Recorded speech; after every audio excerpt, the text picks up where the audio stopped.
Luka, পিচ্ছিটা কই রে? আমার হাসান কই, আমার নানা ভাই কই?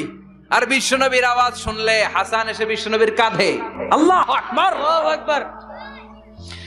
বিশ্বনবী বলতেন, ফাতেমা আমার কলিজার টুকরা, যে ফাতেমারে কষ্ট দেয় সে আমারে কষ্ট দেয়, ফাতেমারে আনন্দ দেয় মানে আমি বিশ্বনবীরে আনন্দ দেয়।